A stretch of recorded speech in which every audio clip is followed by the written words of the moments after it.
sampai dengan Oke, sudah dimulai record ya. Baik, informasi teman-teman. Oke, sekali lagi, insya Allah nanti saya akan membersamai dengan satu lagi teman saya selama 8 kali pertemuan kelas upgrade diri ini. Baik, teman-teman, alhamdulillah tadi kita sudah mengawali pembacaan suratul Fatihah, nanti kita juga sudah mengawali dengan pembacaan surat Al-Mulk. Diharapkan kepada teman-teman nantinya untuk masuk di waktu yang sudah ditetapkan dengan on time ya, teman-teman, agar kita bisa berjalan dengan khidmat selama perjalanan kuliah, selama perjalanan kelas berlangsung nantinya. Oke, alhamdulillahirobbilalamin. Sebelumnya mau tanya terlebih dahulu, boleh nanti di kolom chat ya. Boleh dong absen teman-teman di kolom chat. Teman-teman berasal dari mana aja nih? Ada nggak nih kira-kira yang paling jauh tuh dari mana? Siapa yang tahu nih? Maaf bang, izin. Oke, siap. Boleh teman-teman absen di call. Dari Tangerang. Masya Allah. Halo dari Jogja. Kak Mus. Dari Kalteng, Jakarta, Bandung, Masya Allah. Garut, Masya Allah, banyak banget. Dari Bengkulu, Garut, Tegal, Kak, Tangerang. Dari Temanggung, Tangerang, Masya Allah. Masih dari planet bumi semua kan ya. Manado, Allahu, dari Manado, Jateng, dari Sulsel, Padang, Masya Allah. Cianjur, dari Riau, Samarinda, Masya Allah. Teman-teman, salam kenal semuanya ya. Terutama saya dari Tangerang Selatan, teman-teman, salam kenal juga buat teman-teman yang sekitar Tangerang Selatan dan semua teman-teman dari manapun berada. Insya Allah kita bisa bersaudara melalui kelas ini teman-teman ya. Masya Allah nih, seluruh Indonesia kayaknya hadir di sini nih tuh, banyak banget. Oke, teman-teman, terima kasih banyak sudah merespon, artinya suara saya terdengar dengan jelas ya teman-teman. Candi dari Garut, Masya Allah, dari Depok, wah Allah, dari Padang. Baik teman-teman, sebelum mulainya kelas, saya mau ada tebak-tebakan terlebih dahulu nih. Nah, karena nanti akan ada hadiah setiap harinya teman-teman ya, yang akan diberikan oleh tim upgrade diri. Jadi setiap pertemuan itu akan ada hadiah untuk orang yang beruntung 1 orang. Akan ada hadiah 1 orang beruntung ya, setiap pertemuan kelasnya. Oke, ada tebak-tebakan teman-teman. Silakan jawab di kolom komentar. Nah, oke. Saya mau nanya tebak-tebakannya itu adalah kira-kira binatang apa yang nggak pernah salah? Silakan teman-teman di kolom komentar jawabnya. Binatang apa yang tidak pernah salah? Oke. Kucing. Salak. Mohon maaf Kak, salak bukan binatang. Ya, kucing. Ya, ternyata itu adalah tebakan bapak-bapak, teman-teman semuanya sudah tahu. Saya kira belum pada tahu. Nggak jadi seru, udah tekan tuh. Masya Allah, udah pada tahu semua jawabannya. Betul, jawabannya adalah kucing gaplong. Jadi bapak-bapak. Tapi teman-teman mohon maaf, hadiahnya bukan dari tebak-tebakan itu ya teman-teman. Jadi tebak-tebakan hanya inisiasi dari saya aja. Terima kasih banyak sudah merespon tebak-tebakannya. Baik teman-teman, oke, fokus kembali. Nanti insya Allah setiap pertemuan itu akan ada hadiah. Nah, dari mana kita mendapatkan hadiahnya? Insya Allah nanti teman-teman setelah kelas ini akan mengisi soal atau berikut itu absensi teman-teman. Dan soal itu adalah nanti akumulasi nilai yang di akhir akan kita total. Nanti yang nilai tertinggi akan mendapatkan hadiah ya. Yang tadi saya sudah sebutkan, hadiah utamanya itu adalah insya Allah teman-teman dari upgrade diri sudah menyiapkan logam mulia untuk 1 orang beruntung di akhir nanti setelah total dari kuis yang diisi dan dapat nilai tertinggi. Nah, untuk setiap pertemuan ini mohon maaf akan ada hadiah berupa lukisan. Nah, buat 1 orang beruntung nanti yaitu dengan cara setelah kelar ini teman-teman boleh memposting story dan di-add dan di-tag juga Instagramnya upgrade diri. Oke teman-teman, cukup buat story di Instagram dan di-tag Instagramnya upgrade diri. Oke, bisa dipahami teman-teman? Insya Allah nanti ada 1 orang beruntung yang akan mendapatkan hadiah. Jadi jangan lupa di screenshot baik itu selama sesi kelas, catatan teman-teman, dan jangan lupa di tag IG-nya upgrade diri. Oke. Oke, sudah di-share di. Jangan lupa di tag upgrade diri. Oke, kucingnya udah kelar ya teman-teman. Masih ada kutu belut, ya Allah. Ada yang bilang belut enggak long.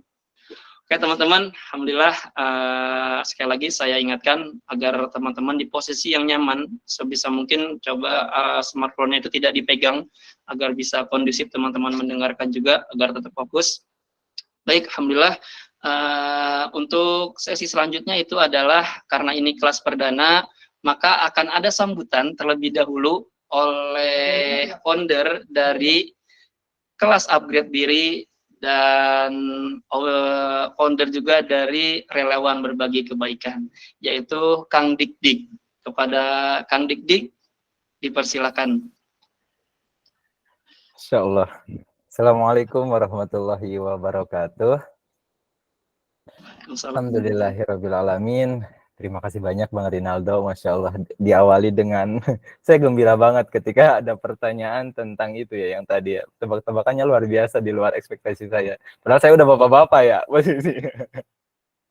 Oke, bismillah, puji syukur kita panjatkan kepada Allah Subhanahu wa Ta'ala. Hari ini kita semua dikasih kesempatan untuk berkumpul, bisa belajar lagi bareng-bareng, bertumbuh bersama.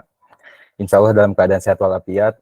Salawat serta salam kita curah limpahkan kepada Kanjeng Nabi Muhammad Sallallahu Alaihi Wasallam. Semoga kelak kita mendapatkan syafaat daripada beliau. Amin ya Allah ya Rabbal Alamin. Teman-teman, terima kasih banyak atas antusiasnya untuk ikut kelas upgrade diri batch pertama ini. Ini betul-betul perdana banget kita bikin event seperti ini. Upgrade diri bekerja sama dengan Yayasan Relawan Berbagi Kebaikan. Jadi tujuan kami untuk membuat program ini jelas banget, kita pengen bertumbuh bersama, memberikan ilmu yang insya Allah bermanfaat dari para narasumber semuanya, dengan kapasitas mereka masing-masing, dengan materinya mereka masing-masing yang insya Allah sangat-sangat bermanfaat untuk kita belajar lagi. Terus ini ajang untuk kita bisa silaturahim ya. Ini kan banyak banget ya, tadi Akang cek ternyata ada yang dari Garut, satu kampung nih sama Akang, ada yang dari Garut, ada yang dari Kalimantan Tengah, ya Masya Allah jauh-jauh banget. Terima kasih banyak, pasti di sini pun yang hadir tuh kurang lebih ya para followersnya Bang Wajdi Ajim. Coba followersnya Wajdi Ajim, tolong mana komentarnya? Apakah banyak di sini teh followersnya Wajdi Ajim? Waduh, ini militan ini. Terus ada followersnya dari Bang Rishad, ada nggak ya Bang Rishad? Bang Rishad, terus Bang Angger, terus Bang Patar ya, Ustadz Rocky, terus ada Ustadz Manan, ada Bang Rizky, terus siapa lagi ya? Akang menyempil aja ya, Masya Allah. Akang dikasih waktu sebentar aja. Terima kasih banyak sekali lagi ke teman-teman yang udah mau bergabung di RBK di kelas upgrade dari batch pertama ini. Kita akan ada program-program yang seru banget, dan nanti insya Allah di akhir kelas Bang Rinal akan menginformasikan informasi yang luar biasa, itu kejutan buat kita semuanya, tapi ditahan dulu, tidak sekarang kita informasikan insya Allah. Seperti itu, silahkan teman-teman untuk ikuti setiap kelas ini dengan baik, dicatat, story-nya dibuat, biar dapat hadiah per satu kali pertemuan. Terus ada juga hadiah utama nanti insya Allah logam mulia di akhir ya, dengan mengisi link yang sudah kami siapkan nanti setelah kelas ini selesai. Mungkin itu aja. Terus Akang juga mengucapkan selamat datang kepada Bang Rizky, kayaknya udah ada di sini juga. Bang Rizky, terima kasih banyak sudah mau membimbing kita di sini. Semoga teman-teman mendapatkan ilmu daripada beliau, dan ilmu yang kita dapatkan menjadi ilmu yang berkah ya insya Allah. Itu aja yang bisa Akang sampaikan. Terima kasih banyak Bang Rinal. Teman-teman juga selamat untuk belajar lagi, bertumbuh lagi, bareng-bareng kita bertumbuh. Sekian dari Akang. Wassalamualaikum warahmatullahi wabarakatuh. Waalaikumsalam warahmatullahi wabarakatuh. Terima kasih banyak Akang Dik-Dik ya, Masya Allah. Yang kalau ngeliat Kang Dik-Dik tuh enak banget senyumnya gitu ya. Kalau bahasa Betawinya mah orangnya ajer banget, ajer. Nah, kalau tahu bahasa Betawi ya teman-teman.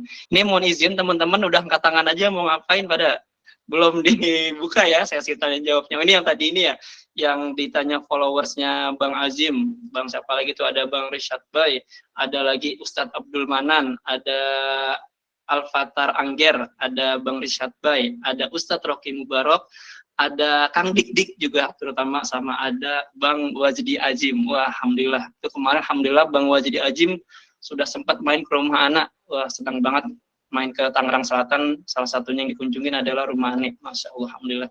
Baik teman-teman, karena waktu sudah menunjukkan jam 8.14, alhamdulillah Bang Rizky juga sudah bergabung ya, nampaknya.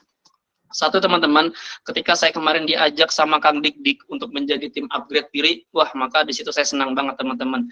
Karena saya ingin berikhtiar menjadi orang yang beruntung teman-teman. Karena kan salah satu orang yang beruntung itu adalah orang yang lebih baik daripada hari ini. Nah, Masya Allah, saya berikhtiar bersama tim upgrade diri untuk menjadi orang yang lebih baik daripada hari ini. Karena insya Allah akan digolongkan menjadi orang yang beruntung.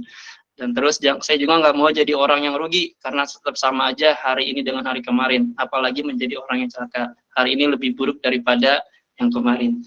Baik, itulah teman-teman kenapa saya bisa bergabung sama teman-teman upgrade diri dan Kang Dik Dik terutama. Baik, alhamdulillah sudah datang juga pemateri kita pada malam hari ini, yaitu Bang Rizky.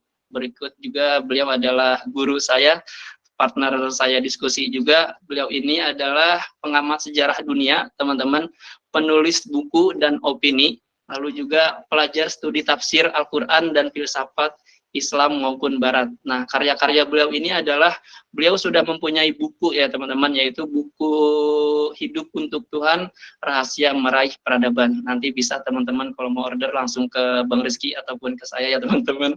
Lalu penulis e-book Panduan Ibadah Bulan Ramadan, beberapa pengisi kelas Sirah Nabawiyah, dan kelas Akidah Islam di beberapa kelas, teman-teman.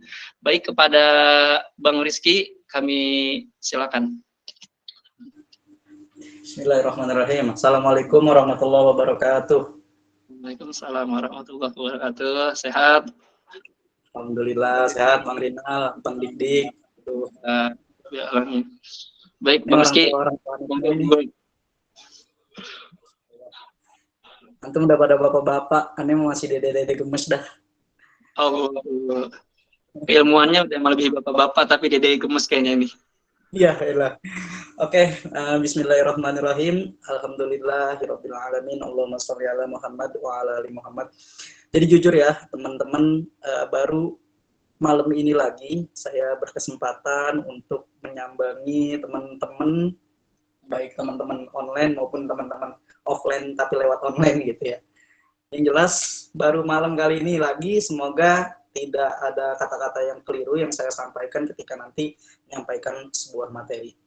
Yang jelas saya diminta bantuan oleh Bang Dik Dik, oleh teman-teman dari tim upgrade diri untuk menyampaikan tentang materi, yaitu terkait tentang pemikir atau pemikiran Islam atau pemikir Muslim sejati. Saya coba izin share screen sebentar ya.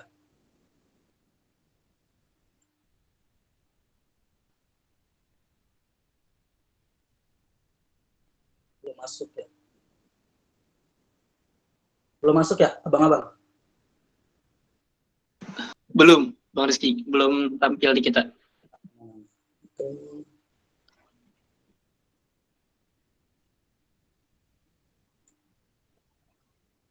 Langsung ngeprank kita deh Bang Rizky. Agak lemot nih. Bentar. Sorry. Siap, Bang. Nah, ini sudah tampil nih Bang Rizky. Alhamdulillah. Oke. Alhamdulillah, minta dibantu deh. Udah ya. Nah, ini yang akan kita pelajari teman-teman malam hari ini, yaitu menjadi pemikir Muslim sejati. Nah, di sini saya awali, sebelumnya perkenalkan, nama saya Rizky Ardiansyah. Teman-teman bisa follow nih IG saya @rizky_hardiansyah20, biar nambah-nambah followers gitu, biar kayak Bang Azim sama yang lainnya gitu kan. Biar kata ilmunya masih jelek tapi kan followers juga lumayan gitu ya. Nah, pemikir Muslim sejati, ada satu quotes yang saya buat pada slide pertama, yaitu kekuasaan hanya dapat diraih oleh ideologi atau pemikir yang berani memperjuangkan pikirannya. Ketika pikiran itu berkembang dan membesar, maka dengan cara apapun kekuasaan dapat dimenangkan. Teman-teman, salah satu tugas kita di muka bumi ini yang Allah Subhanahu wa Ta'ala pesankan kepada kita diantaranya adalah menjadi pemimpin. Wa iqala rabbuka lil malaikati inni ja'ilun fil ardi khalifah. Tidak ada yang lupa dengan ayat 1 itu. Bahkan semua kita hafal Al-Baqarah ayat 30. Bahkan kalau mau dipakein kuis, pasti teman-teman semuanya hafal ayat 1 ini. Itu wa idz qala rabbuka lil malaikati inni ja'ilun fil ardi khalifah, bahwa Allah hendak menciptakan manusia di muka bumi ini, yaitu menjadi seorang pemimpin. Pemimpin itu teman-teman butuh yang namanya daya kekuatan yang disebut dengan pikiran. Makanya ketika Allah berfirman tentang banyaknya ayat-ayat yang membicarakan tentang pikiran, itu kalau saya tidak salah dalam studi Ulumul Quran yang membicarakan tentang ayat-ayat yang menyuruh, yang menganjurkan kita untuk berpikir, itu ada 49 ayat kurang lebih. 48 ayatnya berbentuk fi'il mudhari. Dalam artian kita tidak boleh berhenti berpikir. Karena fi'il mudhari itu sifatnya satu kata kerja yang sedang dilakukan dan akan terus dilakukan sampai manusia itu nanti menemui ajalnya. Itu disebut dengan fi'il mudhari. Dan Allah Subhanahu wa taala menyebutkan 49 kali di dalam Al-Qur'an, 48-nya dalam bentuk fi'il mudhari. Artinya kita tidak boleh berhenti berpikir. Dan ketika manusia atau umat Islam berpikir, pasti dia akan meraih peradaban, pasti dia akan meraih kekuasaan. Boleh kita ke slide selanjutnya. Nah, ini dia. Teman-teman pasti penasaran, apa yang selama ini teman-teman pelajari, apa yang selama teman-teman ini belajar di SMA-nya atau di SMP-nya, pasti nggak pernah lekang dengan yang namanya peradaban Yunani. Ini kalau teman-teman belajar, pasti istilah-istilah yang teman-teman pelajari itu lahir dari bangsa Yunani. Itu udah pasti banget tuh. Teman-teman belajar nih, waktu di SMP, waktu di SMA, tentang pemerintahan misalnya. Ada kata yang namanya demokrasi. Dari manakah kata demokrasi? Nah, kalau kita baca bukunya, secara etimologi, demokrasi itu diambil dari dua kata, demos dan kratos. Dari mana itu bahasanya? Betul, dari bahasa Yunani. Nah, kalau kita belajar tentang ideologi, ideologi itu terdiri dari dua kata, yaitu idea dan logos, yang artinya ide itu adalah pikiran seseorang, logos adalah sehat dalam berpikir. Artinya ide yang di dalamnya terdapat kesehatan dalam berpikir. Itu pasti dari bahasa Yunani. Atau teman-teman yang belajar sains, itu tidak pernah kehilangan kata-kata ilmiah yang berasal dari negeri Yunani. Atom itu kan unsur terkecil di muka bumi ini. Atom itu teman-teman itu dari Yunani. Itu kalau teman-teman belajar sains, ini saya yakin semuanya orang-orang cerdas, semuanya calon-calon ilmuwan Islam insya Allah pasti pernah belajar tentang atom. Atom itu terdiri dari dua kata teman-teman. Yang pertama yaitu A itu dalam bahasa Yunani artinya tidak. Tomos itu artinya dipisahkan. Maka kalau digabung atom itu artinya tidak dapat dipisahkan. Unsur terkecil di muka bumi ini yang kemudian tidak dapat dipisahkan lagi. Kemudian banyak sekali istilah-istilah yang kita dapati pasti selalu dari Yunani. Konsep dari Yunani, pemikiran dari Yunani, filsafat pendidikan dari Yunani. Ini ada apa? Lalu kemana nih? Kok nggak ada sih yang katakanlah dari Abbasiyah, dari Turki Utsmani misalnya, kok nggak ada? Ada apa? Kita patut bertanya.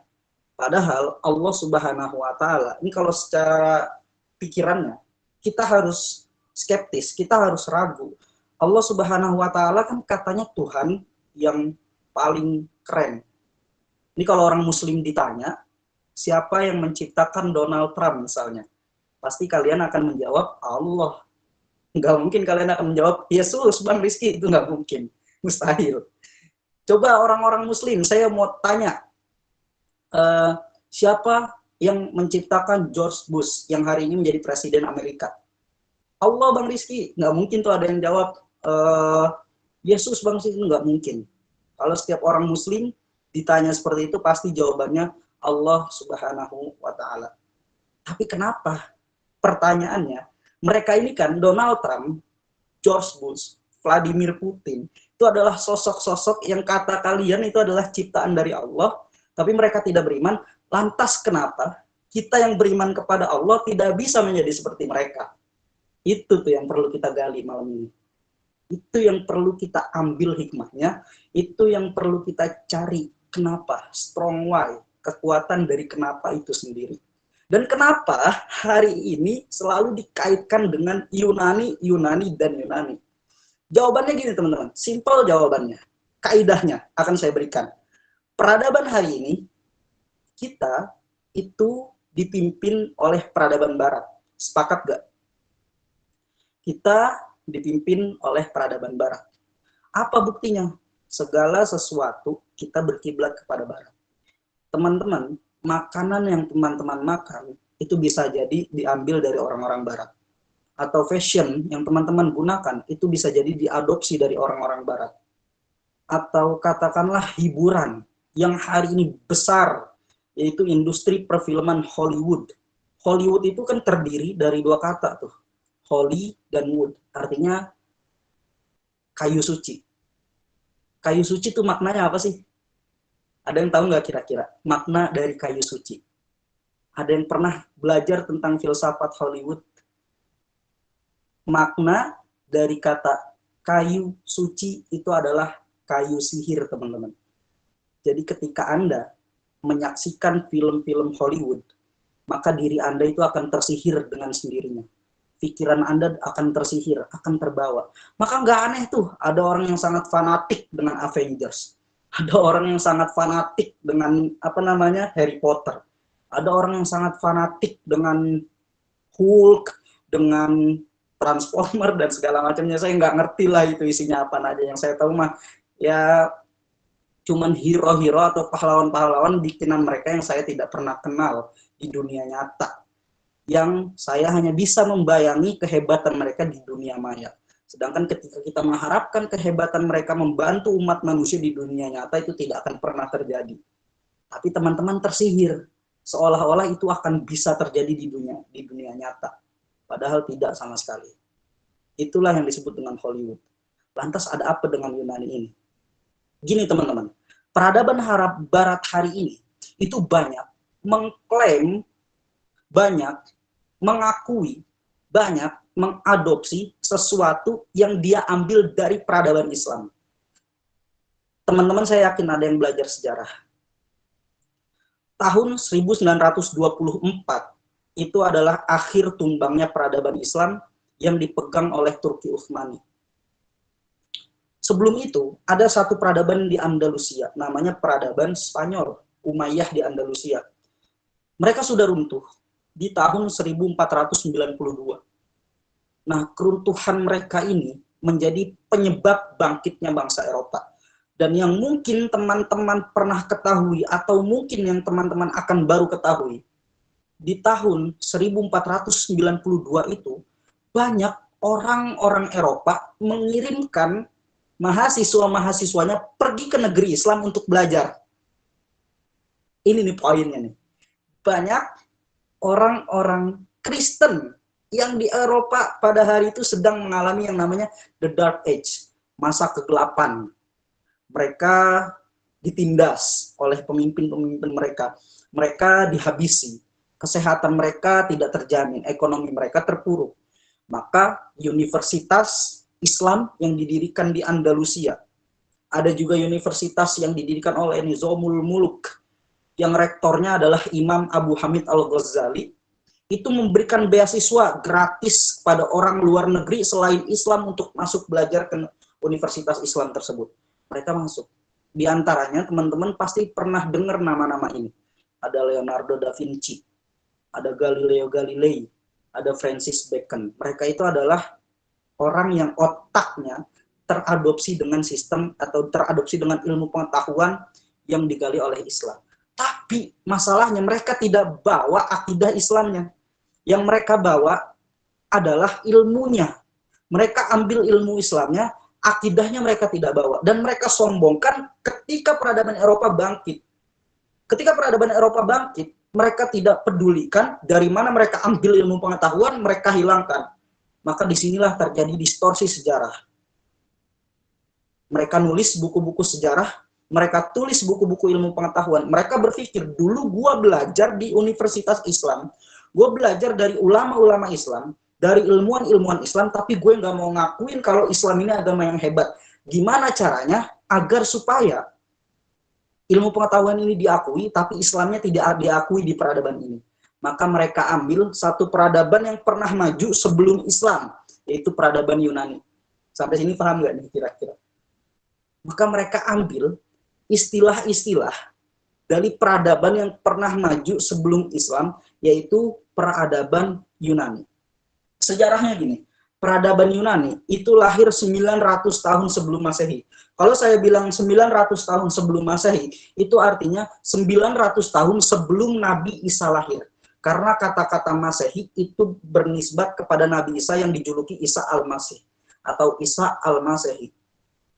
900 tahun sebelum Masehi, itu tandanya 900 tahun sebelum Nabi Isa lahir. Di satu tempat, nama tempat ini Pulau Athena. Nama tempat ini Pulau Sparta. Nama tempat ini Bukit Olympus. Terjadi asimilasi, seseorang atau kelompok orang pergi ke tempat ini. Kemudian terjadi asimilasi, percampuran budaya. Nah, di dalam percampuran budaya ini, mereka membuat satu sistem pemerintahan. Bagaimana caranya? Jadi kalau teman-teman lihat petanya, nah boleh deh kita ke slide berikutnya Bang. Di slide berikutnya ini ada peta. Nah, ini adalah peta peradaban Yunani lama, peta peradaban Yunani kuno. Kalau teman-teman bisa lihat, itu Bukit Olympus, itu ada di bagian atas. Di paling bawah itu ada kota namanya Sparta. Di samping kanan Sparta itu ada kota namanya Athena. Dulu ini dua kota yang paling merajai. Dan ini disebut dengan lembah Yunani. Lembah Yunani besar. Di seberangnya yang hijau besar itu Turki. Kalau bisa teman-teman lihat, itu adalah peta Turki di situ. Di Athena, di Sparta, dan di Olympus. Maka mereka sepakat untuk membuat satu pemerintahan. Ibu kotanya di mana? Di Athena. Athena menjadi ibu kota buat mereka. Tapi mereka berpikir, kalau seandainya kita mau milih pemimpin, kalau kita seandainya mau milih presiden, kalau seandainya kita mau milih raja, kalau semua orang Sparta, kalau semua orang yang tinggal di Bukit Olympus harus pergi ke Athena, kendaraan masih minim, mobil belum ada, apalagi Avanza, itu belum ada di zaman itu. Terus kalau seharusnya, kalau mereka harus pergi ke sana semua, berabe yang ada. Kapan milih pemimpinnya? Maka mereka mengirim dari setiap daerah-daerah mereka satu orang. Nah, satu orang ini yang disebut dengan legislator. Atau dalam bahasa Yunani kunonya itu adalah senat. Pengawas jalannya pemerintahan di ibu kota Athena. Dan hari ini sistem itu kita anut. Mereka buat sistem itu, mereka sepakat dengan dua nama, yaitu Demos dan Kratos. Karena mereka merasakan bahwa yang kita pilih ini adalah bagian daripada rakyat, dan kemudian kita utus untuk menjadi pemimpin kita, yang pemimpin kita juga berasal dari rakyat. Demos artinya rakyat, Kratos artinya negara atau pemerintahan. Maka Demos Kratos kalau digabungkan artinya pemerintahan yang berasal dari rakyat, oleh rakyat, dan untuk rakyat. Hari ini kita anut sistem itu yang disebut dengan demokrasi. Permasalahannya kita harus buka mata nih hari ini. Bagaimana buka matanya? Demokrasi itu maknanya pemerintahan dari rakyat, oleh rakyat, dan untuk rakyat. Pertanyaannya, kan lagi viral nih, Aldi Taher nyalonin legislatif. Jadi DPR, rakyat mana yang milih Aldi Taher? Coba saya mau tanya. Apakah ini yang disebut demokrasi? Saya mau tanya kepada teman-teman, 80 orang lebih di sini, adakah yang mencantumkan di dalam hati kalian masing-masing nama Aldi Taher harus jadi Dewan Perwakilan ketika nanti 2024? Gak mungkin ada, saya yakin gak ada yang rela menjadikan Aldi Taher menjadi wakil rakyat. Terus pertanyaannya, sekarang logikanya kita keluarkan antitesanya. Mas, katanya demokrasi, katanya pemerintahan yang kedaulatannya itu dari rakyat, tapi kenapa tiba-tiba rakyat nggak tahu kok ada foto Aldi Taher di Partai Perindo? Dan mau nggak mau, ya suatu hari pasti akan ada yang memilih, misalnya. Atau saya coba bantu teman-teman untuk berpikir. Kan hari ini kita belajar tentang berpikir. Katanya demokrasi. Katanya bebas kita yang milih. Demokrasi kan luber dan jurdil. Langsung umum, bebas, dan rahasia. Katanya bebas. Tapi, ini mohon maaf ya, yang hari ini lagi viral, kan 3 calon tuh buat dijadikan presiden nanti. Kalau seandainya saya tidak mau milih 3 orang itu gimana? Lalu di mana demokratisnya? Lalu di mana kebebasan saya? Masalahnya, katakanlah misalnya saya belum melihat track record yang baik dari 3 orang itu. Saya pengen Ustadz Abdul Somad jadi presiden saya misalnya. Saya pengen Bang Rinal jadi presiden saya misalnya. Tapi kenapa nggak bisa? Di mana kebebasan saya kalau gitu dong? Di mana kebebasan saya? Kalau bisa saya menjadi presidennya. Tapi kenapa nggak bisa? Artinya apa? Kebebasan itu pun masih diatur dengan yang namanya partai. Lalu gimana Bang solusinya? Saya berpikir. Saya udah berpikir. Yang pertama, partainya bubar. Kalau partainya bubar, demokrasi di negeri kita hancur, ekonomi kita nurun, inflasi kita gede-gedean, bisa mungkin bensin itu pertalit bisa jadi 30.000 seliter. Bayangin coba. Ada yang mau tuh beli pertalit 30.000 seliter.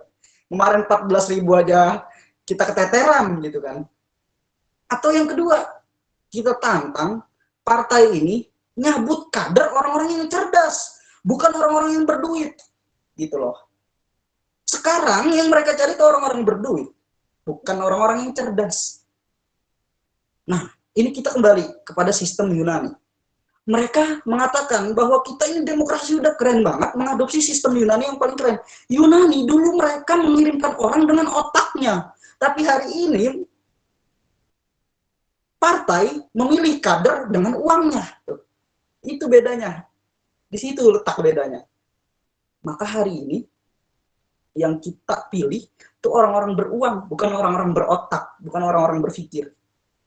Makanya nggak aneh teman-teman, kalau nanti ketika duduk di kursi dewan, yang mereka cari uang. Makanya nggak aneh seminggu sekali itu bisa 3 kali berita korupsi. Jangan aneh dengan hal tersebut. Bicara tentang Yunani, kita kembali ke masa peradaban Yunani. Peradaban Yunani dulu pernah ada masa di mana mereka mengalami yang namanya mitologi. Mitologi itu zaman kebodohan, jahiliyahnya orang-orang Yunani. Mereka menyembah berhala. Datanglah 3 sosok yang kemudian menjadi panutan ilmu pengetahuan hari ini. Mungkin teman-teman pernah tahu namanya. Yang pertama, muncul sosok hebat filosof, ya, singa podium, yang dimana-mana siap berdebat, itu namanya Socrates. Socrates nanti punya murid namanya Plato. Plato punya murid namanya Aristoteles. Nah, Aristoteles ini adalah guru dari Alexander the Great yang pernah menjadi penguasa Yunani terbesar, dan dia menaklukkan satu negeri di wilayah Mesir, yang kemudian ketika dia taklukkan, dia kasih nama tempat itu dengan nama dirinya, Alexandria. Nah, kalau teman-teman jalan-jalan ke Mesir, itu ada satu di dekat laut Mediterania, satu kota namanya Alexandria. Jadi kenapa hari ini peradabannya selalu berkiblat kepada Yunani?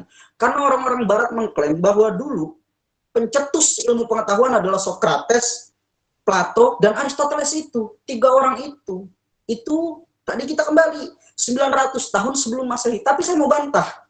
Tapi saya mau kaji ulang. Apakah benar demikian? Teman-teman, mereka bilang katanya orang yang berpikir logis baru ada di zaman Yunani 900 tahun sebelum Masehi. Tapi kalau kita mau gali data sejarah yang lebih jujur, yang lebih fakta, ada 1100 tahun dari 900 tahun sebelum Masehi, tepatnya di 2000 tahun sebelum Masehi. Jauh lebih dulu daripada Yunani. Ada satu orang.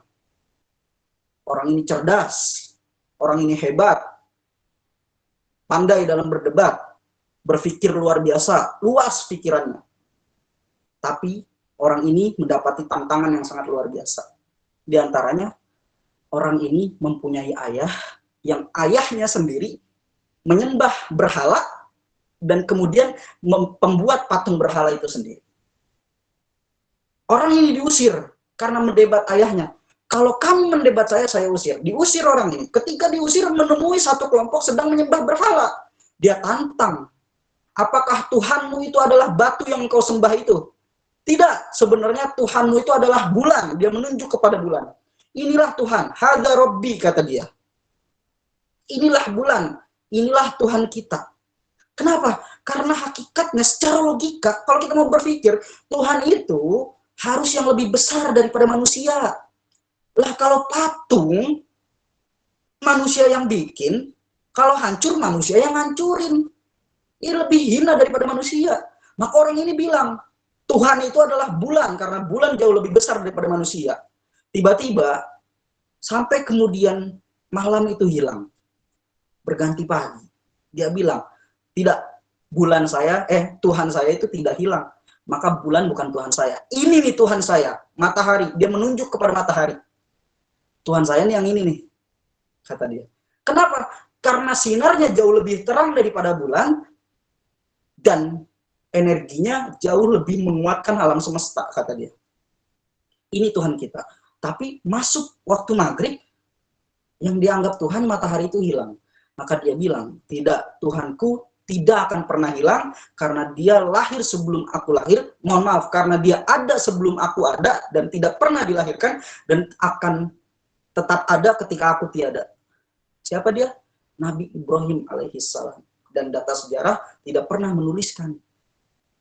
Tapi kenapa selalu Yunani, Yunani, dan Yunani? Ya karena di zaman Yunani baru ada yang namanya kertas tuh, yang disebut dengan papirus. Maka kalau dalam bahasa Inggris, kertas itu kan paper.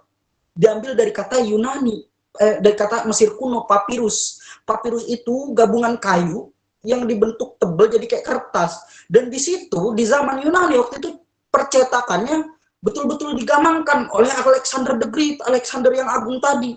Dia tulis, Plato nulis idenya, Socrates nulis idenya, Aristoteles nulis idenya, sampai sekarang masih bisa kita nikmati. Bedanya di zaman Nabi Ibrahim alaihissalam, papirus itu belum ada. Tapi orang yang berlogika, orang yang cerdasnya udah ada. Dan ini diumpetin oleh orang-orang sejarah. Ini bukan saya yang bantah, saya baca di dalam bukunya sumbangan keilmuan Islam pada dunia. Ada di situ, saya lupa halamannya. Dan letak posisinya saya juga lupa, karena saya bukan Ustaz Adi Hidayat. Gitu. Nah, itu kenapa disebut dengan Yunani. Oke, kita boleh ke slide berikutnya, Bang. Nah, permasalahan kita hari ini, teman-teman. Kita kembali tadi. Wa id qala rabbuka lil malaikati inni jailun fil ardi khalifah. Katanya orang Islam itu pemimpin, tapi kita punya masalah. Dulu sejarahnya gini. Tahun 1869. Di tahun 1869, Turki Utsmani itu dipimpin oleh satu sultan namanya Sultan Abdul Hamid. Sultan Abdul Hamid kedua. Tapi yang perlu kita ketahui, di tahun ini orang-orang Yahudi di Jerman dibunuh-bunuhin tuh. Kan kita tahu tuh sejarahnya Nazi Hitler itu. Kemudian di Prancis dibunuh-bunuhin. Di mana lagi? Di Italia dibunuh-bunuhin. Karena mereka yakin di mana orang Yahudi berada, dia rese. Campur aduk. Dia membuat kerusakan. Menjadi orang vandalisme. Orang-orang Yahudi ini. Maka dimanapun dia berada harus dimusnahkan. Ini di tahun 1869. Di setiap pemusnahan itu ada orang yang berketurunan Yahudi, kemudian empati melihat saudara-saudaranya di mana-mana ditindas. Di tahun 1869. Hingga akhirnya dia menjadi seorang jurnalis. Pemuda ini menjadi seorang jurnalis. Dia buat berita-berita agar supaya orang Yahudi ini bisa memperjuangkan haknya lewat berita yang dia punya tuh. Kemudian dia pergi ke Perancis. Dia lihat di Perancis orang-orang Yahudi dihinakan. Orang-orang Yahudi dibunuh-bunuhin. Dia lebih kasihan lagi karena dia keturunan daripada Yahudi. Dia buat beritanya agar supaya orang-orang Yahudi mendapatkan haknya tuh. Ketika dia membuat berita itu, dia mencari pembelaan, dia mencari sponsor ke berbagai orang-orang yang hebat. Di antaranya, dia cari sponsor agar supaya orang Yahudi ini, supaya tidak disiksa, dia harus punya tempat, yang di tempat itu Yahudi bebas mau melakukan apa saja, dan tidak pernah diganggu-gugat oleh negara manapun, dan tidak dibunuh oleh orang-orang manapun. Maka dia buat sponsornya dengan berbagai media yang pernah dia buat, dengan berbagai pers, berita yang pernah dia buat. Dia ajukan sponsor itu, dia ajukan proposal itu ke Sultan Abdul Hamid. Siapa dia? Theodor Herzl. Kalau teman-teman pemerhati sejarah pasti pernah dengar nama ini. Theodor Herzl membuat satu buku yang di dalam buku itu berisi tentang ideologi agar supaya orang-orang Yahudi kembali bersatu ke tanah yang dijanjikan. Buku itu tulisannya, judulnya The Judenstaat atau The Jewish State. Mencari kembali tempatnya orang-orang Yahudi, artinya mencari kembali tempatnya orang-orang Yahudi dalam bahasa Ibrani. Pulang kembali itu namanya Zion atau Zion. Kepercayaan untuk menarik kelompok pulang kembali ke rumahnya itu disebut dengan Zionisme. Nah, orang-orang Yahudi ini memberikan proposal itu pada Sultan Abdul Hamid. Di sini saya pegang bukunya. Apa kata Sultan Abdul Hamid ketika Theodor Herzl meminta satu tanah? Duhai Tuan Abdul Hamid, saya minta satu tanah dari kekuasaan Anda, yaitu tanah Palestina. Itu tanah Palestina atau tanah yang menurut kami adalah tanah yang dijanjikan oleh Tuhan kami. Apa jawab Sultan Abdul Hamid? Enggak. Jadi Theodor Herzl bilang, kalau Anda mau memberikan tanah itu, hutang-hutang Utsmani kepada negara lain akan saya bayarkan. Karena orang Yahudi itu orang-orang kaya, teman-teman. Dan waktu itu sudah ada banker yang berketurunan Yahudi yang dia ditakuti oleh seluruh banker-banker lainnya. Kalau pernah dengar itu teman-teman, namanya Lord Rothschild. Salah satu yang memberi sponsor kepada Theodor Herzl adalah Rothschild. Yang hari ini, kalau kita pakai mesin ATM, kalau kita pakai sistem perbankan dunia hari ini, kita pakai sistemnya dia tuh. Namanya Lord Rothschild. Itu yang memberikan dana kepada Theodor Herzl. Theodor Herzl bilang kepada Sultan Abdul Hamid, kalau Anda memberikan saya kesempatan untuk mengambil tanah Palestina, akan saya bayarkan hutang-hutang Anda. Apa jawaban Abdul Hamid? Lihat. Sultan Abdul Hamid segera mengirimkan surat kepada Herzl melalui perantaraan temannya Neolansky. Ini di dalam bukunya Khilafah Utsmaniyah, karya Profesor Dr. Ali Muhammad As-Solabi. Disebutkan, Herzl bilang, nasihatilah Herzl. Hei Herzl, sini aku nasihati, kata Sultan Abdul Hamid. Agar kamu tidak mengambil langkah-langkah baru mengenai masalah ini. Sebab saya tidak akan pernah mundur dari tanah suci saya itu, yaitu Palestina maksudnya. Walaupun hanya sejengkal. Tuh jawaban Sultan Abdul Hamid. Nenek moyang saya telah berjuang, maksudnya Sultan Salahuddin Al-Ayyubi, Nabi Musa dan segala macamnya, telah berjuang demi mendapatkan tanah ini. Mereka telah menyiraminya dengan ceceran darah. Mereka biarkan orang-orang Yahudi itu menggenggam jutaan uang mereka. Jika negeriku tercabik-cabik, jika satu saat, kata Sultan Abdul Hamid, khilafah Turki Utsmaniyah ini runtuh, silakan kalian ambil kalau kalian bisa. Maka apa? Terbukti perkataan Sultan Abdul Hamid itu. Itu Herzl datang ke Sultan Abdul Hamid tahun 1890. Tahun 1914 itu adalah perang dunia pertama. Nggak tahu kenapa, lucunya Turki ikutan perang dunia itu. Ini yang sampai sekarang sejarawan Turki pun nggak tahu sebabnya kenapa Turki mau ikutan perang itu.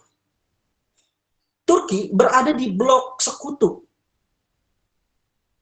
Kalau saya tidak salah ya, pokoknya ada blok sentral, ada blok sekutu gitu. Turki teman-temannya itu bersama Jerman, bersama Bulgaria, bersama Hungaria. Lawan perang mereka siapa? Prancis dan Inggris tuh paling besar. Amerika, Uni Soviet, dan ada yang lain lagi saya agak lupa. Lawannya itu mereka. Masalahnya tahun 1918 perang dunia berakhir, Turki kalah. Kelompok Turki ini kalah, Jerman kalah, yang jadi teman-temannya Turki tadi, Jerman kalah, Turki kalah, Hungaria kalah, Bulgaria kalah. Ketika kalah, wilayah dari negara yang tadinya terkalahkan itu bisa dicaplok oleh negara yang menang. Kan konsep perang kayak gitu. Di antara yang menang tadi Prancis dan Inggris. Di antara yang menang tadi Prancis dan Inggris. Maka Prancis dan Inggris membuat satu perjanjian namanya Perjanjian Sykes-Picot. Maka di Perjanjian Sykes-Picot itu sepakat Inggris boleh mengambil tanah Palestina. Maka di tahun 1918 terjadi lagi itu perjanjian namanya Perjanjian Balfour yang hanya dilakukan oleh Inggris. Perjanjian Balfour ini bilang orang-orang Yahudi mulai hari ini harus kita selamatkan, tidak boleh dia disiksa dimanapun. Hari ini kita berikan tanah Palestina itu kepada orang-orang Yahudi. Maka tahun 1918 sampai 1947 orang-orang Yahudi dari manapun datang ke Palestina. Tuh mulai akar permasalahannya di situ tuh. Datang ke Palestina, bebas mereka mengambil tanah. Tahun 1948 deklarasi Israel sudah punya negara. Dan inilah teman-teman, kalau teman-teman bisa lihat di slide yang saya tampilkan, di tahun 1946 Palestina masih utuh tuh petanya. Di tahun 1947 udah tercaplok sekian banyak tuh, lihat. Di tahun 1967 udah hampir habis. Apa kabarnya sekarang? Kan gitu tuh pertanyaannya.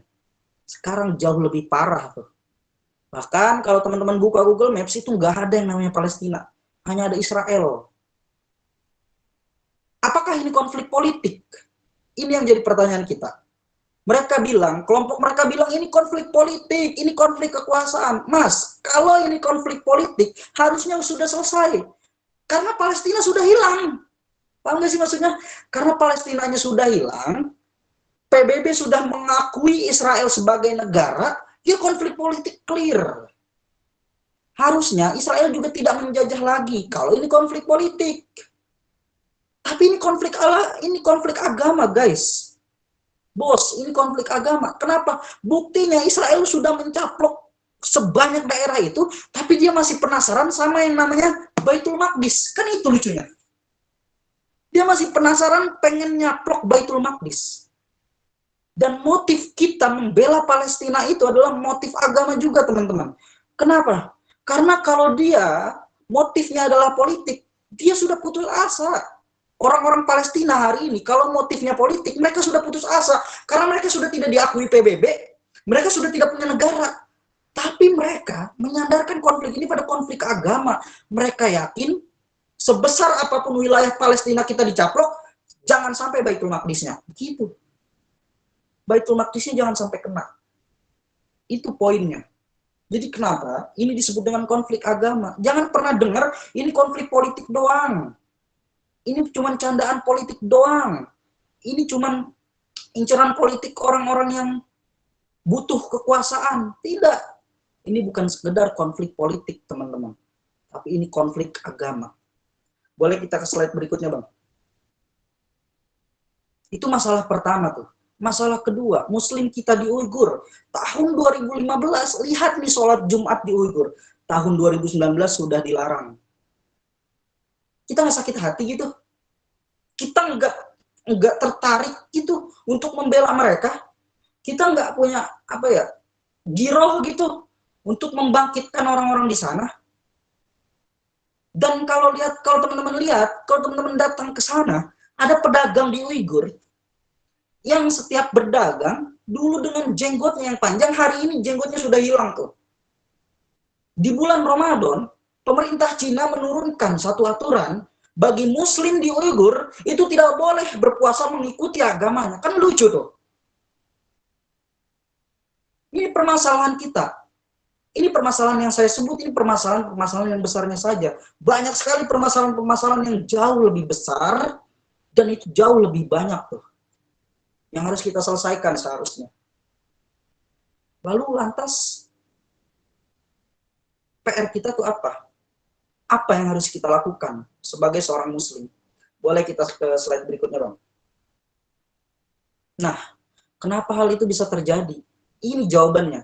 Karena umat Islam tidak mempunyai kekuatan dan kekuasaan. Lantas kenapa umat ini tidak mempunyai kekuatan?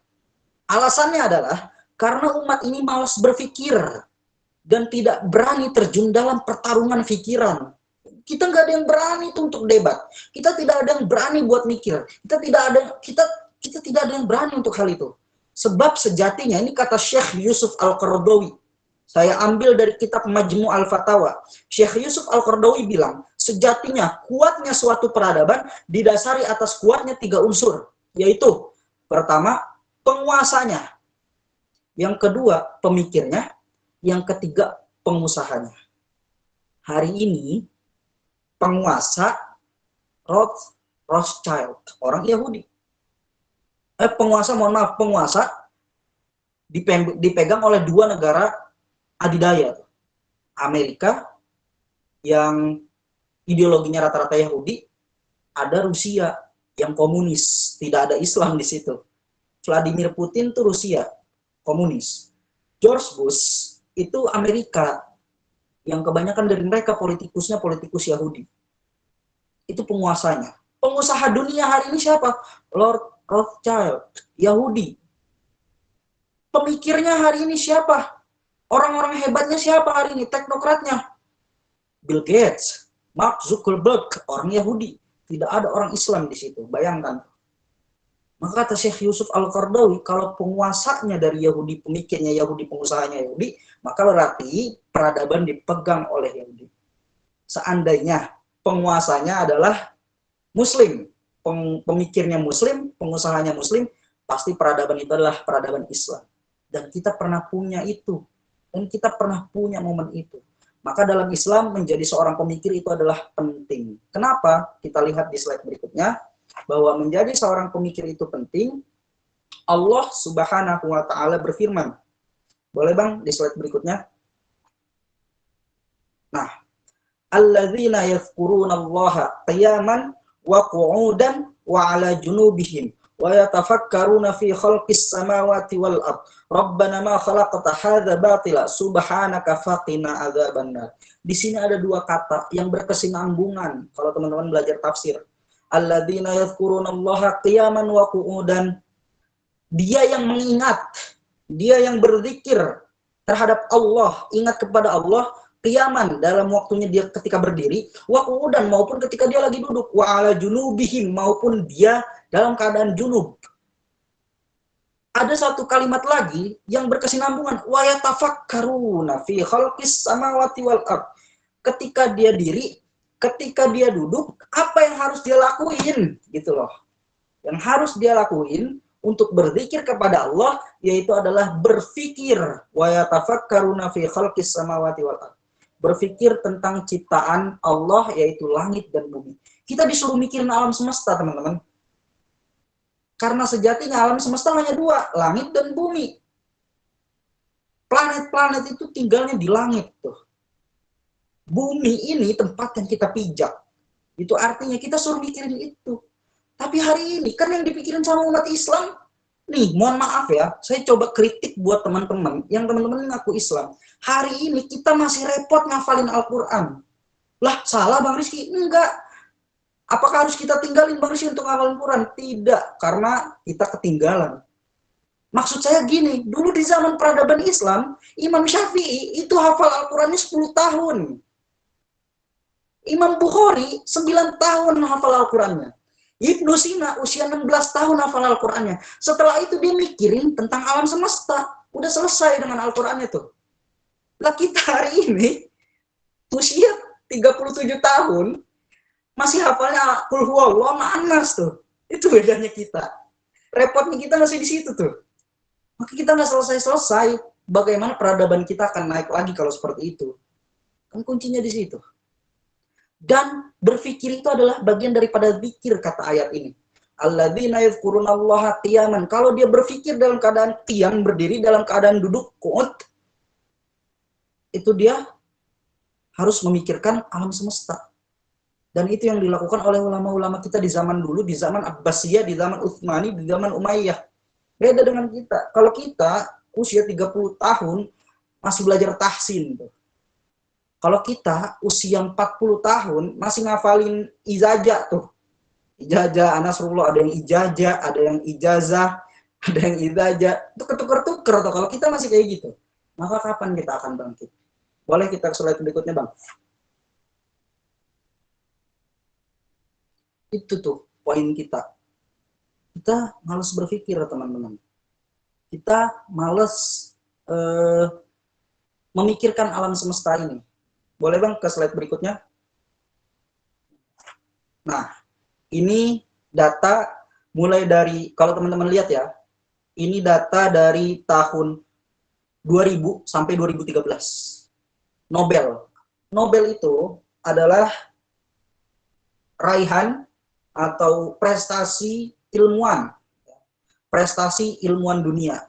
Jadi kalau misalkan ada yang mendapat Nobel, berarti dia seorang ilmuwan tuh di hari ini. Dan ini disurvei oleh peserta Nobel, oleh pencetus Nobel itu sendiri. Lembaga Nobel itu sendiri disurvei bahwa mulai dari terhitung tahun 2000 sampai 2013, peraih Nobel dari agama Kristen itu masih jauh lebih banyak. Artinya apa? Ilmuwan yang beragama Kristen itu masih jauh lebih banyak. Mereka megang 65,4%. 65,4% ilmuwan dunia itu orang Kristen. 21,1% ilmuwan dunia itu orang Yahudi, Jewish. Tapi kalau kita lihat surveinya, Yahudi masih menang dengan Kristen. Karena orang Kristen populasinya di dunia itu miliaran banyaknya, sedangkan Yahudi hanya 20 juta. Maka kalau kita ratingkan dengan konteks populasi tadi, Yahudi masih menang daripada Kristen. Ya kita nggak aneh. Orang kayak tadi kita bilang, Bill Gates, Mark Zuckerberg, semuanya itu orang-orang Yahudi, bayangkan. Kemudian 7,0%-nya ateis, tidak bertuhan, agnostik, tidak beragama. Nah, ini 3,4%-nya free thinker. Free thinker itu ya mereka beragama dengan pikirannya mereka sendiri tuh. Orang yang beragama menurut pikirannya sendiri. Nggak mau diatur oleh agama manapun, harus pikiran mereka yang mengatur kehidupan mereka tuh. Kita kalah sama Buddha, coba bayangin. Buddha itu 1,1%. Muslim 0,8%. Padahal populasinya hampir mendekati Kristen. Betapa bodohnya umat muslim hari ini. Tapi kalau kita mau ganti diagramnya, penghafal Quran atau bahkan ya, kalau kita mau survei, jangan-jangan orang-orang barat jauh lebih hafal Al-Quran. Berani kita taruhan. Atau kepahaman terhadap Al-Quran, orang-orang barat tuh banyak banget yang paham tentang Al-Quran. Heidegger, Gadamer, orang-orang ahli hermeneutika, orang-orang ahli semiotika itu ahli-ahli Al-Quran semua itu teman-teman. Dari orang-orang barat yang agamanya tidak muslim. Dan mereka mempelajari Al-Quran untuk mencari kebenaran. Ada juga daripada mereka untuk mengacaukan isi pikiran orang-orang Islam dengan mengotak-atik ayat-ayat Al-Quran. Sudahlah kita tidak hafal Al-Qurannya. Kefahaman kita terhadap Al-Quran diotak-atik oleh pikiran mereka. Lah kapan kita bangkitnya? Kan gitu. Dan kita hari ini kalah dengan Buddha. Hindu masih di bawah kita, nggak jauh juga, dikit lagi ngejar tuh kalau kita nggak mau berusaha. Tuh teman-teman, ini PR kita Bang. Oke, kita ke slide berikutnya Bang. Nah, bagaimanakah kita di masa lalu? Ke slide berikutnya lagi. Nih, kita di masa lalu lihat. Lihat nih teman-teman. Kita belajar sains ya, dikit-dikit. Kita biar belajar IPA lah. Kita kembali mengenang masa-masa SMA kita gitu. Anda kalau belajar sains, yang diingat jangan reproduksinya doang gitu. Makanya saya mau ajak belajar tentang ilmu optik hari ini. Dulu di zaman Abbasid itu sebutan Inggris untuk Bani Abbasiyah. Di zaman Bani Abbasiyah, itu ada satu ilmu namanya ilmu optik. Ini yang teman-teman ahli kamera nih, Bang Rinal, Bang Dik-Dik tuh yang jago-jago kamera, itu harus paham bahwa di filsafat itu mengajarkan kepada kita dulu gunanya kamera itu untuk apa. Dulu di zaman Abbasiyah ada sosok namanya Ibnu Al-Haythami. Ibnu Al-Haythami ini ahli optik, dokter mata. Kalau kita lihat anatomi mata di slide yang bawah ini nih, itu anatomi mata. Ibnu Al-Haythami bertanya-tanya, dia melihat ayat yang bunyinya ghaddul basar. Ibnu Al-Haythami bingung, kenapa manusia harus nundukin pandangan? Bertanya-tanya dia. Kan kalau hari ini, Kita ngelihat itu ayat nurut-nurut aja tuh. Karena kita takut, kita nggak berani untuk skeptis, kita tidak berani untuk ragu. Coba kalau kita bertanya, ya Allah, kenapa kita suruh nunduknya? Kenapa suruh nundukin mata? Ya Allah, kenapa sih kita suruh sholat? Kan Allah bilang, seandainya kamu mendapatkan ujian, maka sabar dan sholat menjadi solusinya. Kan gak logis tuh. Logisnya di mana? Orang ujian, ya kan? Dapat cobaan, utang 1 miliar, besok harus dibayar. Ustadz bilang, kamu cari solusinya di Al-Quran. Ustadz, ini Al-Quran bilang, kalau saya punya utang, saya punya masalah, suruhnya sholat sama sabar. Lah gimana kebayar utang saya, Ustadz? Kan saya hutang. Kok solusinya suruh sholat sama sabar? Orang muslim tuh harus menggali itu. Kenapa disuruhnya sholat? Kenapa disuruhnya sabar? Pasti itu akan lahir penelitian ilmiah yang luar biasa kalau kita mau meragukan. Meragukan bukan berarti kita murtad ya. Bukan berarti gue nggak mau percaya lagi dah. Tapi cari alasannya, cari hikmahnya gitu. Nah, Ibnu Al-Haytami cuman baca ayat yang bunyinya ya gedudna min absarihinna. Tundukkanlah pandanganmu dari lawan jenismu itu. Dibaca sama Ibnu Al-Haytami. Kenapa? Dia cari. Pandangan itu kan identik dengan yang namanya mata. Memang ada apa dengan mata? Mata itu ketika melihat satu objek. Saya ketika melihat Bang Rinal nih, baru kan udah sering banget ngeliatin Bang Rinal. Misalkan ya, misalkan Bang Rinal itu adalah baru kenal nih kita nih. Misalkan saya sama Bang Rinal baru kenal. Baru pertama kali ketemu. Saya ngelihat Bang Rinal. Maka objek mukanya Bang Rinal itu masuk ke kornea saya. Masuk ke iris. Iris itu tempat di mana mata itu memberikan warna. Wah, Bang Rinal ini orangnya hitam, buluk, apa putih, apa gimana.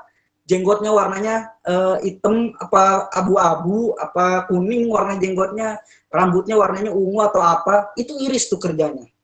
Pupil itu fungsinya ketika objeknya sudah pas, ketika objek yang saya lihat sosok Bang Rinal sudah pas, pupil itu akan diem.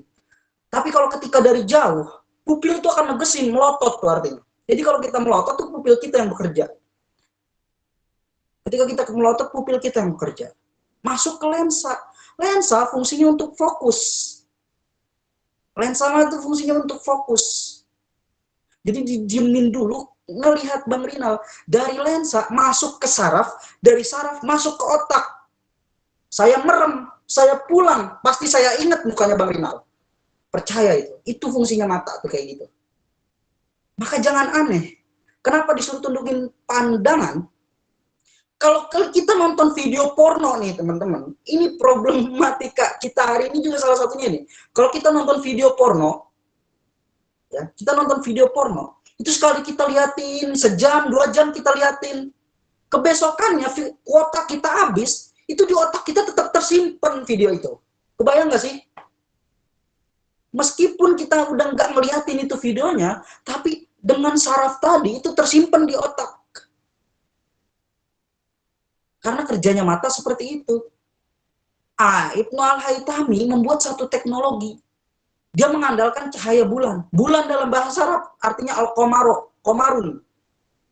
Al-qamaro atau qamarun. Dia cari satu ruangan gelap, kemudian dia buat titik kecil. Di titik kecil itu dia berikan lensa. Dia berikan satu teknologi yang hampir sama fungsinya seperti pupil iris, hampir sama seperti anatomi mata. Dia buat itu. Dan kemudian ketika bulan mencahayai itu, kemudian memantulkan satu objek, maka muncul objek itu, uniknya muncul objek itu di ruangan tersebut. Ketika bulan mencahayai masjid, maka muncul gambar masjid di ruangan yang dibuat oleh Ibnu Al-Haytami. Itu uniknya tuh. Penelitian ini disebut oleh Ibnu Al-Haytami dengan penelitian al-qamaro.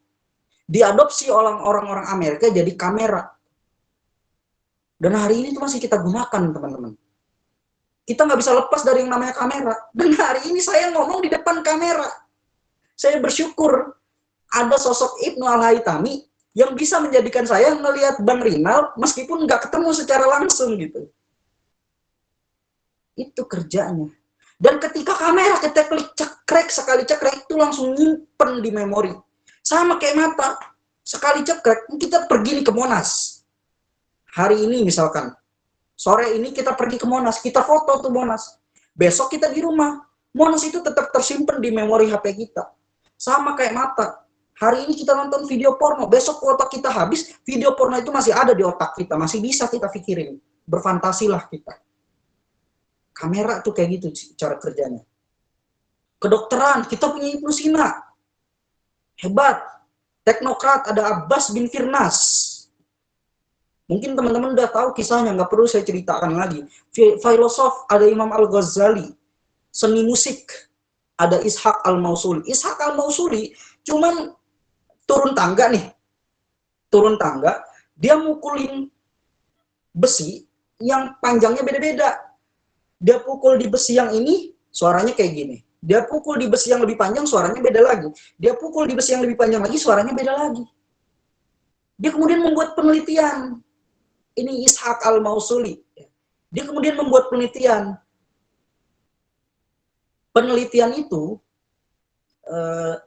dia buat namanya Darul Al-Mufassalah. Kalau saya tidak salah ingat tuh. Darul Al-Mufassalah itu artinya rumah bagi mutiara yang bergantungan. Menurut dia, musik itu adalah alunan-alunan mutiara yang saling bergantungan, yang saling berhubungan. Darul Al-Mufassalah itu diadopsi oleh orang-orang musisi-musisi Eropa jadi do re mi fa sol la si do. Dari Darul Al-Mufassalah jadi do re mi fa sol la. Itu dari orang Islam, teman-teman. Politik, kita punya Harun Ar-Rasyid.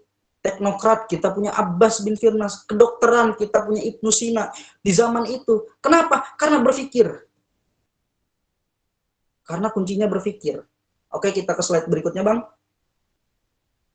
Nah, kita lihat. Di dalam genggaman mereka, peradaban memberikan cahaya pada dunia.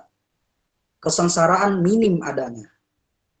Ilmu kedokteran Ibnu Sina untuk mengobati orang-orang yang sakit hari itu. Ibnu Sina adalah penemu penyakit cacar menular pertama kali. Jadi siapapun yang penyakit cacar atau siapapun yang mau operasi itu pakai ilmunya Ibnu Sina pada masa itu. Kemudian Abbas bin Firnas yang menemukan pesawat. Diteliti terus tuh, menjadikan orang lebih cerdas, berguna. Siapa lagi? Ishaq Al-Mausuli. Bedanya, Ishaq Al-Mausuli itu punya seni musik yang oleh orang-orang Utsmani itu dijadikan sebagai penenang orang-orang yang punya sakit jiwa. Maka teman-teman nanti gali deh di peradaban Utsmani, itu ada salah satu tempat yang dibangun oleh Muhammad Al-Fatih.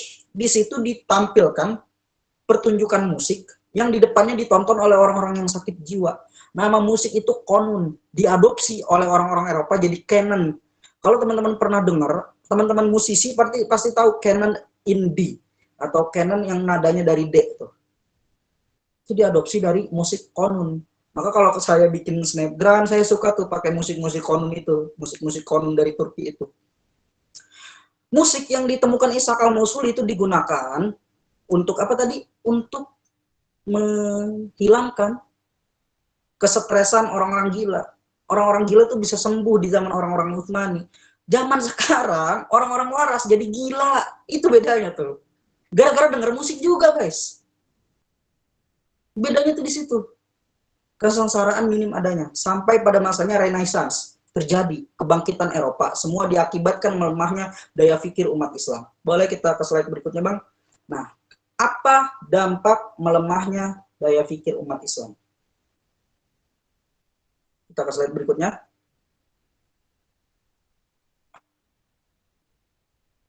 Mana nih? Yang jelas, ini belum ya. Nah, di slide berikutnya itu, nah ini dia.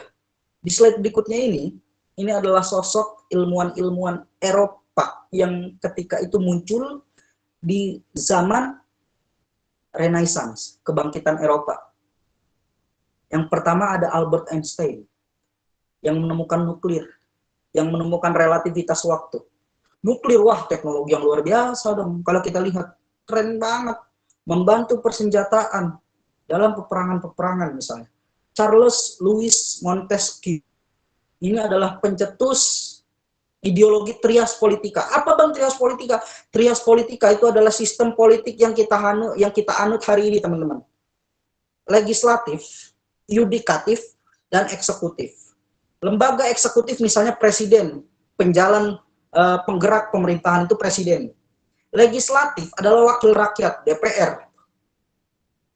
Kemudian ada namanya yudikatif, pembuat hukum, konstitusional, Mahkamah Agung, Mahkamah Konstitusi. Kalau ada yang berbuat jahat, ada yang korupsi, datang ke lembaga-lembaga yudikatif. Mahkamah Agung, Jaksa Agung, dan segala macamnya. Itu yang sekarang kita anut. Kalau kata orang-orang sekarang, konsep Charles Montesquieu ini itu adalah konsep pemerintahan yang udah paling keren. Dan kata orang-orang sekarang, Albert Einstein adalah ilmuwan yang sudah paling keren IQ-nya, karena dia menemukan nuklir. Ini ada Machiavelli, sebelahnya Montesquieu. Siapa Machiavelli?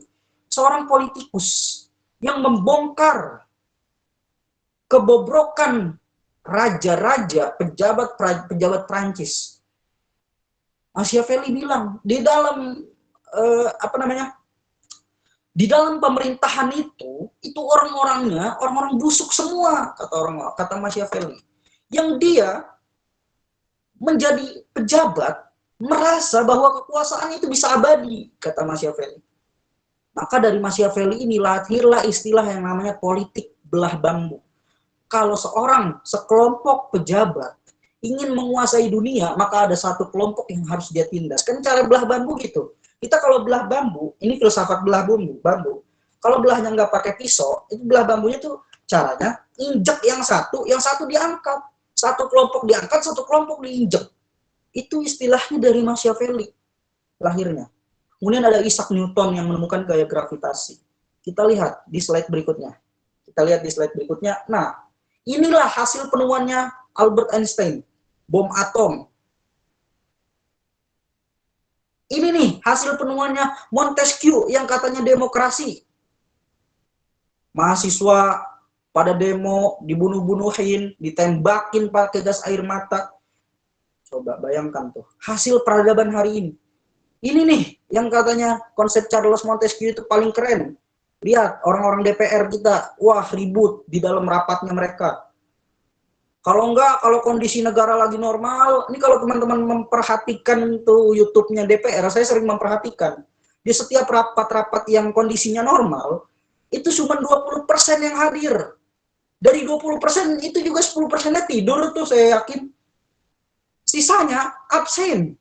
Bayangkan coba. Ini nih katanya sumbangan peradaban yang keren. Ini nih katanya gadget atau AI, Artificial Intelligence, adalah pemudah yang memudahkan manusia dalam melakukan segala sesuatu, yang ada menjadikan otak manusia buntu, otak manusia nggak mau berpikir. Gadget kita hari ini, jujur saja, tanyakan pada diri kita masing-masing, tanyakan kepada diri teman-teman masing-masing, saya tanyakan di sini. Kebanyakan dari kita, gadget yang kita punya itu menambah daya pikiran kita, atau justru merusak pikiran kita, karena kerjaan kita cuma scroll tiap hari, scroll IG, nontonin konten kreator, pengen jadi kayak konten kreator tapi kerjanya cuma nonton doang. Pengen kayak Atta Halilintar cuma nontonin doang. Pengen kayak Raffi Ahmad cuma ditontonin doang. Coba tanyakan pada diri kita masing-masing, gadget itu justru membangkitkan keadaan kita atau merusak kita? Lebih banyaknya di mana? Itu tanyakan tuh. Tapi kalau generasi anak-anak kita, bayangkan, saya aja ketemu banyak anak-anak yang, cara ngomongnya udah nggak baik banget. Pokoknya sekarang itu anak-anak dikasih nama apapun, ini kita nih, katakanlah, atau orang-orang luar sana itu punya anak, dikasih nama keren-keren, dipanggil sama temennya jadi binatang. Monyet, kuda. Lah sekarang sebutan anak-anak sekarang begitu semua, teman-teman. Padahal temennya jelas-jelas di depan itu manusia, tapi dia nyebutnya kuda, coba. Kan lucu peradaban hari ini. Itu anak-anak kita. Pengaruh apa? Pengaruh gadget tuh. Itu rusaknya kita. Nah, boleh ke slide berikutnya. Terakhir, teman-teman, kita harus menjadi seorang pemikir. Karena ketika kita kaji tadi, PowerPoint yang tadi kita sudah kaji itu, dua peradaban yang menyumbangkan tokoh-tokoh pemikirnya. Bedanya ketika tokoh-tokoh pemikir lahir dari Islam, peradaban sejahtera. Tapi ketika pemikir itu datang dari tokoh-tokoh barat yang tidak beriman, peradaban celaka. Maka quotes terakhir, hari ini mungkin tidak ada kekuasaan yang mempergerakkan kita secara kelompok untuk meraih kekuasaan dunia, tapi yang harus kita ingat, matinya sebuah pergerakan bukan jadi sebab matinya pula pikiran-pikiran manusia di dalamnya. Dan sejarah selalu menjadi lembar harapan bagi manusia yang terus mengembangkan pikirannya. Kita masih punya harapan karena di masa sejarah dulu kita punya kebangkitan, kita punya kejayaan. Di masa depan, apa kata Allah di dalam Quran surat An-Nur ayat 55? Wa'adallahu alladhina amanu wa amilus solihati la yastakhlifannahum kama stakhlafal ladhina min qablihim. Aku berjanji, kata Allah, kepada orang-orang yang beriman. Apakah cukup orang-orang yang beriman? PR kita hari ini, kita hanya fokus pada keberimanan kita. Contoh, kita menghafal Al-Quran, keren. Kita puasa, kita kemudian sholat. Wah, itu urusan-urusan keberimanan kita. Cuman amal soleh yang dimaksud Allah di sini apa? Amal soleh itu karya, bikin buku, bikin konten, bikin temuan-temuan teknologi, itu amal soleh. Dan Allah berjanji, wa'adallahu alladhina amanu wa amilus solihat, yang amal solehnya itu adalah karya-karya peradaban. La yastakhlifannahum kama stakhlafal ladhina min qablihim. Aku akan berikan kekuasaan kepada mereka-mereka itu sebagaimana orang-orang sebelum mereka pernah berkuasa. Terakhir, matinya sebuah pergerakan, quotes yang tadi saya ulang, matinya sebuah pergerakan bukan jadi sebab matinya pula pikiran-pikiran manusia di dalamnya.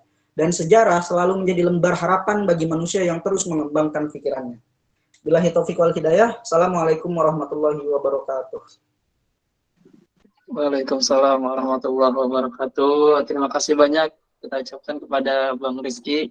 Masya Allah, teman-teman, gimana sudah cukup membuka ya buat kita untuk berpikir lagi, teman-teman. Tadi saya sangat tertarik yang Bang Rizky bilang ya. Apa yang kita tonton itu adalah sebuah sumber informasi yang dimana itu akan menjadi sebuah database pola pikir kita ya. Jadi sebaik-baiknya dijaga, teman-teman, apa yang kita lihat, apa yang kita dengar, maka itu adalah sebuah informasi yang akan membuat database yang akan menghasilkan sebuah pikiran kita. Baik, teman-teman, alhamdulillah materinya sudah kelar, maka kita akan buka sebuah sesi tanya jawab. Boleh nanti belum raise hand kakak-kakaknya, boleh diturunin dulu sejenak tangannya, boleh turunin dulu. Mungkin nanti saya akan pilih secara random aja ya yang muncul di layar saya, nanti insya Allah yang akan saya pilih. Kurang lebih nanti kita sampai jam 9.35 menit untuk sesi tanya jawab. Boleh mungkin langsung aja ya sesi tanya jawab. Bagi teman-teman yang mau bertanya, silakan angkat tangan terlebih dahulu ya. Nanti boleh menyalakan mic kalau saya sudah informasikan untuk menyalakannya. Oke, langsung nih, sangat terlihat kayaknya Kak Hestina Pura, bukan cuma RSM, sampai orang-orang itu angkat tangan. Luar biasa. Boleh Kak Hestina buka mic-nya untuk bertanya langsung kepada Bang Rizky selaku pemateri kita pada malam hari ini. Monggo Kak. Ya. Assalamualaikum warahmatullahi wabarakatuh. Waalaikumsalam.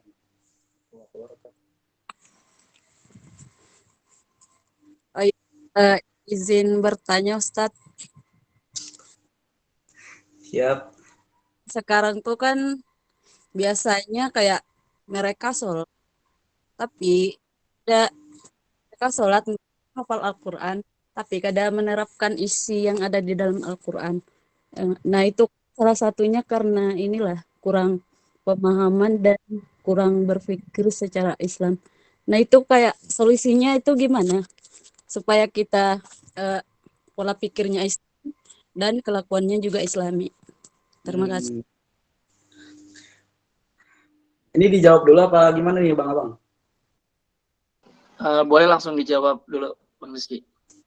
Oke. Pertanyaan dari Kak Hestinapura. Ini Kak Hestinapura ini siapanya Arjuna nih?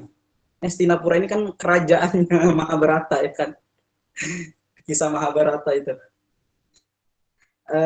Gimana, saya juga nggak tahu tuh jawabannya. Gimana caranya orang-orang Muslim yang sekarang itu bisa mempraktekkan kehidupannya sesuai apa yang dia jalankan. Kalau dia sholat, dia jalankan praktek sholatnya dalam kehidupannya. Kalau dia kalau dia puasa, bagaimana caranya puasa itu tercerminkan dalam kehidupannya sehari-hari.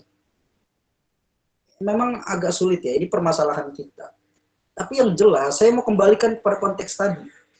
Di mana ilmuwan-ilmuwan kita dulu, kalau nemuin ayat, itu nggak terima gitu aja. Itu poinnya. Itu nggak terima gitu aja. Itu Kang Dik tuh, itu dia punya satu ayat pegangan. Ya kan? In tansurullah yang surkum wa yuthabbit aqdamakum. Saya yakin tuh, awalnya dia pengen cari tahu kenapa ada ayat itu tuh. Saya yakin tuh Kang Didi dia pengen cari tahu. Gua coba tantang diri gua resign dari kerjaan gua. Ya. Yang gua percaya, gua cari nasihat ke guru gua nasihatnya cuma jadi karyawan Allah, Bang. Dah, jadi karyawan Allah. Dia tantang diri dia untuk buktiin ayat itu. Bedanya di situ. Lah kalau hari ini sholat kita, buktinya ini menjadi bukti. RBK begitu besar hari ini. Cuman dari pembuktian satu ayat. Makanya saya udah nggak kaget sama orang-orang yang megang satu ayat, tapi dia bisa melahirkan sesuatu yang besar. Karena di sejarah itu pernah ada. Ini seandainya Kang Dik udah tahu tentang bahwa sejarah itu pernah menempatkan orang yang menggali satu ayat, bahkan satu penggal kata di dalam Al-Quran, kemudian dia amalkan, bisa menjadi sesuatu yang besar. Saya yakin tuh Kang Dik ngebangun RBK dari dia umur 7 tahun kali itu. Sayangnya dia kan baru tahu itu ketika dia sudah dewasa, ketika dia sudah kemudian belajar tentang Islam tuh. Coba kalau dia ragu tentang itu dari umur 7 tahun. Wah, RBK udah 1 juta followers hari ini gitu. Kan gitu poinnya. Nah, pertanyaannya, seberapa ragu kita? Dalam artian, ini saya jangan pakai kalimat ragu deh, ntar teman-teman benar-benar meragukan sholat. Tapi seberapa mau kita menggali hikmah dari sholat itu? Seberapa mau kita menggali hikmah dari puasa kita itu? Itu poinnya. Dan hari ini, kalau saya pribadi melihat peradaban itu dipegang oleh orang-orang yang saintis. Dan saya yakin di setiap penggalan-penggalan amal soleh yang Allah perintahkan kepada kita, itu ada hikmah sainsnya. Itu ada hikmah alam semestanya tuh. Itu ada hikmah pengetahuannya. Itu ada hikmah biologisnya. Yang kalau kita gali, kita dapat hikmah itu, kita jadi tambah keberimanan kita. Itu teman-teman. Kuncinya di situ. Terus digali hikmah daripada sholat itu. Karena ada tuh penelitian yang hanya dari satu gerakan sholat aja. Ketika ruku itu katanya darah itu mengalir lebih cepat ke otak. Darah itu dipompa dari jantung, kemudian mengalir lebih cepat ke otak. Ketika otak ini memproduksi darah yang begitu sehat dan darah kotor itu sudah tersaring, kemudian masuk ke otak, darah bersihnya, pikiran jauh lebih jernih. Itu satu gerakan. Coba teman-teman teliti yang rukunya tuh. Coba teman-teman teliti yang atahiyatnya tuh. Kenapa telunjuknya kayak gini tuh? Siapa tahu tuh ada ini. Kenapa harus nunjuk gitu? Terus kenapa salamnya harus ke kanan dulu? Coba diteliti deh. Terus kenapa harus sedekap kayak gini? Coba diteliti sainsnya. Dan saya yakin kalau hikmah-hikmah itu keluar, dan teman-teman sosialisasikan ke teman-teman yang lain, itu mereka nggak akan ragu lagi tuh buat yang namanya sholat. Gitu. Kurang lebih kayak gitu. Jadi biar singkat aja, biar nggak kelamaan. Masya Allah. Terima kasih banyak untuk Bang Rizky. Terima kasih banyak juga buat Kak Hestina Pura yang sudah bertanya. Insya Allah tadi ya, yang aneh dapat juga namanya adalah ketika sholat itu bukan cuma gerakan-gerakan aja Bang Rizky ya, tapi bagaimana kita mencari hikmah dari sholat itu sendiri ya Bang Rizky. Masya Allah. Hikmahnya kita gali. Pernah dengar juga tuh Bang Rizky, katanya keberhasilan sholat itu adalah bukan saat sholatnya, tapi setelah sholatnya itu. Karena pas kita lagi sholat itu, baru kita melaksanakan sholat. Nah, mendirikan sholat itu adalah setelah kita melaksanakan sholat. Apakah ketika kita habis kelar sholat itu masih mendirikan sholat? Contoh, dari sholat zuhur, apakah kita mendirikan sholat sampai menunggu waktunya sholat asar? Gitu sih. Masalah mungkin satu lagi Bang Rizky ya, punten ya, yang mau bertanya, boleh langsung raise hand. Satu orang lagi yang untuk bertanya. Oke, izin saya langsung pilih aja. Yang ikhwannya, mana nih ikhwannya? Nggak ada yang resen atau ada? Ada ini Ramadan ini ikhwan nih. Ramadan. Rahmat Fauzan Ramadan ya. Rahmat Fauzan Ramadan, iya. Boleh? Ikhwan pasti. bukan Ukti. Ini ikhwan kan ya? Kayaknya Ayo Ikhwan bukan ayo. Bang Rahmat. Oke, sepertinya Bang Rahmat belum bisa mendengar. Mungkin boleh yang lain? Ada yang mau bertanya lagi satu orang? Oke, Kak Siti Aisyah. Silakan Kak Siti Aisyah. Bisa menyalakan mic-nya Kak Siti? Alhamdulillah. Fadol, Kak. Assalamualaikum warahmatullahi wabarakatuh. Terima kasih Kak Rinal. Izin bertanya Ustadz tentang gimana pendapatnya Ustadz tentang yang lagi marak sekarang itu tentang perjalanannya biksu ke Candi Borobudur. Sedangkan ini ya umat Rohingya aja dari seorang kita sesama Muslim itu ya banyak yang nggak mendukung, nggak membantu seperti itu. Sedangkan perjalanannya biksu ke Candi Borobudur itu umat Islam dengan sangat antusias, dengan senang hati untuk menyambut mereka, membantu mereka. Bahkan mereka itu ada yang datang dan bisa beristirahat di masjid, dibantu dengan umat Islam dengan begitu lembut, dengan begitu rapi seperti itu. Bagaimana pendapatnya, Ustaz? Terima kasih. Oke, Bismillah, saya coba langsung jawab. Itulah letak kita, kalau dalam ilmu logika, itu letak logical fallacy-nya umat Islam di situ. Letak kesalahan logika berpikirnya umat Islam di situ. Premis yang dia gali, yang umat Islam, kalau saya katakan umat Islam munafik, asik gitu. Yang premis yang coba dia gali, dia ingin menunjukkan, dia ingin coba menunjukkan bahwa umat Islam ini umat yang toleran pada perbedaan.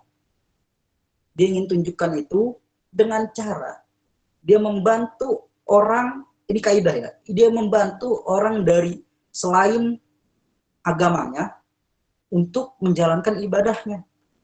Dia coba gali itu sehingga nanti ketika orang yang beragama lain itu merasa terbantu, itu orang yang dari agama lain merasa terbantu itu merasa bahwa umat Islam itu toleransi. Padahal tidak sama sekali pembuktiannya seperti itu. Karena gini, logika yang harus dia bangun caranya adalah agar supaya umat Islam ini terlihat indah oleh umat yang lain, antar kitanya saling toleransi dulu. Paham nggak tuh poinnya? Poinnya tuh ke situ. Antar kita, perbedaan di antara kitanya itu toleransi dulu. Beresin perbedaan pendapat di antara kitanya dulu. Jangan sampai ada konflik ketika kita berbeda pendapat. Jangan sampai saling sindir ketika berbeda pendapat. Tapi kalau kitanya masih kayak gitu, terus berusaha nampilin yang terbaik di depan umat agama lain. Ini namanya logical fallacy, kesalahan logika, yang nanti lucunya, seandainya ini yang sering terjadi. Umat lain itu termakan oleh gerakan ini. Mereka melihat, wah umat Islam toleransi sekali ya, Mereka senang, mereka masuk Islam. Ketika mereka masuk Islam, baru tahu kalau Islam sendiri belum beres tuh. Poinnya di situ tuh. Kita harus gali itu. Banyak yang kayak gitu teman-teman, masuk Islam karena dia keren ya, Islam tuh sering ngebantu kita dalam ibadah. Islam ngebantu kita ketika melakukan ibadah kepada Tuhan kita. Gue pengen masuk Islam aja. Ketika dia masuk Islam baru tahu masalah-masalahnya tuh. Bingung dia ketika gue udah masuk Islam, nggak taunya di dalam Islam sendiri ribut mulu. Gimana ini gue mau ibadah? Mendingan gue balik lagi. Udahlah gue balik lagi, dulu dibantuin terus ketika gue ibadah. Kesalahan logika kita ada di situ. Kita harus selesain itu. Selesain dulu teman-teman di diri kitanya. Sama aja kalau kita gali logikanya dengan diri kita. Kita kalau ngomong ngeberesin yang orang lain, itu beresin dulu diri kita. Paling tidak, saya ini masih hamba pendosa, saya bukan ustadz. Jadi agak bingung juga tadi kalau dipanggil ustadz gitu ya. Saya masih hamba pendosa. Tapi paling tidak, saya ingin dikenal sebagai seorang yang ahli dalam sejarah Islam, dalam filsafat Islam. Saya ingin dikenal sebagai itu. Maka saya harus bereskan di diri saya, yang namanya sejarah Islam itu udah semuanya saya baca. Jangan saya ngomongin tentang sejarah, tapi diri saya sendiri belum pernah baca literatur-literatur sejarah. Gitu tuh masalahnya. Jadi kembali kepada perihal tadi, ketika kita mau menunjukkan umat Islam ini umat yang tolerans, beresin dulu toleransi kita sesama kita. Yang Salafi dengan yang Ahlu Sunnah wal Jamaah katanya, yang Muhammadiyah dengan yang NU tuh beresin dulu tuh konfliknya. Jangan ada singgungan dulu. Baru bantu. Katakanlah bantu pun sekedar memberikan akhlakul karimah, keindahan, tanpa harus ikut campur dalam ibadahnya. Tanpa harus ikut campur dalam ritualnya. Ya, kasih minum ketika dia lagi jalan, karena kan orang kalau nggak minum-minum ntar mati ya, mana dari sono kan dari jauh banget gitu kan. Kasihin kalau mati, silakan. Tapi pertanyaannya, tetanggamu yang muslim sebelah kalau kehausan sudah kamu beri minum belum? Itu poinnya. Jadi beresin dulu kitanya. Jangan sampai blunder lagi. Nanti mereka ngelihat kita udah bantuin mereka tertarik masuk agama kita, masuk Islam. Ketika masuk Islam mereka baru bingung, oh gini ya Islam ya, di dalamnya juga ribut, gue keluar lagi dah. Itu tuh masalahnya. Gitu sih kurang lebih teman-teman. Masya Allah, terima kasih banyak kepada Bang Rizky atas jawabannya. Baik, kita cukupkan ya teman-teman untuk sesi tanya jawabnya. Ingatkan lagi buat teman-teman, setelah ini akan ada link yang dikirim ke grup. Mohon untuk teman-teman mengisi link tersebut, karena nanti di dalam link itu berupa absensi dan ada kuis yang bisa teman-teman isi, ada soal-soal yang harus teman-teman isi. Nanti kami berikan waktu kurang lebih 15 menit. Nah, tadi saya lihat sih di sini kan ada beberapa teman-teman yang dari tempat yang berbeda-beda ya. Jadi kita tidak berpatokan dengan waktu, karena patokannya tidak berpatokan dengan jam. Karena kalau di warga Tangsel nih sekarang jamnya itu jam 21.36. Mungkin tadi ada teman-teman yang berbeda ya, karena pas di Tangsel udah sholat isya lama, tadi ada yang baru ajan, terdengar baru ajan dan sebagainya. Maka nanti pas kita kirim link di grup, maka waktunya terhitung 15 menit dari yang kita kirimkan. Nah, jangan lupa buat teman-teman untuk di update story, jangan lupa di tag juga upgrade diri official, sama jangan lupa juga upgrade guru kita pada malam hari ini, Bang Rizky ya, karena nanti akan ada hadiah juga yang kita berikan untuk teman-teman yang beruntung. Baik teman-teman, alhamdulillahirrahmanirrahim, maka kita cukupkan materi pada malam hari ini. Alhamdulillah, semoga kita bisa menjadi muslim yang berpemikiran sejati, karena sejatinya kita sebagai makhluk paling mulia yang diberikan anugerah paling dahsyat, yaitu berupa akal pikiran, maka kita berikhtiar untuk memaksimalkan anugerah yang sudah diberikan oleh Allah kepada kita. Baik teman-teman, kita sama-sama mengucapkan terima kasih banyak kepada Bang Rizky yang sudah menyampaikan materi pada malam hari ini. Semoga Bang Rizky sehat selalu, berkah selalu dalam ikhtiar membagi ilmunya, beristiqomah selalu dalam belajarnya. Kita tutup sama-sama dengan mengucap hamdalah. Alhamdulillahirrahmanirrahim. Sama-sama beristighfar atas segala khilafnya pada malam hari ini. Astagfirullahaladzim, astagfirullahaladzim, astagfirullahaladzim. Dan kami dari tim upgrade diri mohon maaf jika masih banyak terdapat kesalahan pada pertemuan pada perdana atau malam hari ini. Insyaallah itu bahan evaluasi kami untuk kelas-kelas berikutnya untuk menjadi yang lebih baik lagi. Baik, kita sempurnakan pada malam hari ini dengan membaca doa kafaratul majlis. Subhanaka Allahumma wa bihamdika asyhadu an la ilaha illa anta astaghfiruka wa atubu ilaik. Baik, dari saya mau pantun terakhir, Upin Ipin main di sawah. Mohon maaf kalau dari saya ada salah ya. Jadi kita tutup kelas pada malam hari ini. Ihdinas siratal mustaqim. Summa assalamualaikum warahmatullahi wabarakatuh. Waalaikumsalam warahmatullahi wabarakatuh. Terima kasih banyak Bang Rizky, teman-teman, makasih banyak. Terima kasih buat kakak-kakak. Salam semuanya dari penjuru Indonesia ya. Salam buat keluarga di rumah. Jangan lupa disampaikan juga ke teman terdekat, kepada keluarga, apa yang bisa kita sampaikan, hal-hal baik pastinya teman-teman semua. Masya Allah. Allah setelah ini langsung dikirim linknya, teman-teman bisa langsung diisi linknya. Nanti akan kita berikan waktu 15 menit untuk teman-teman mengisi link tersebut. Itu berupa absensi dan soal ada kuis yang kami berikan. Terhitung 15 menit dari kita kirim linknya di grup. Oke. Ditunggu langsung. Semangat. Langsung segera kita kirim. Jangan lupa juga buat teman-teman update di story-nya. Agar insya Allah ada satu hadiah untuk satu orang yang beruntung. Nanti akan kita pilih dari story terbaik versi kakak-kakak panitia upgrade diri ya. Jangan lupa di tag juga, pasti wajib di tag IG-nya upgrade diri, Bang Rizky, ada Kang Dik-Dik juga, silakan di tag aja semuanya ya teman-teman. Insya Allah kita jadi berteman semua dari kelas ini. Masya Allah, Alhamdulillah. Mungkin boleh dari kakak admin untuk menutup room ini biar kita langsung fokus nanti di grup. Nah, alhamdulillah sudah dikirim. Oke, kita langsung beralih teman-teman ke grup yang sudah dikirim oleh Kang Dik-Dik. Baik, dari saya juga pamit ya teman-teman semuanya. Sekali lagi saya Rinaldo, mohon maaf kalau banyak salah-salah kata atau ada ucapan yang tidak berkenan di hati.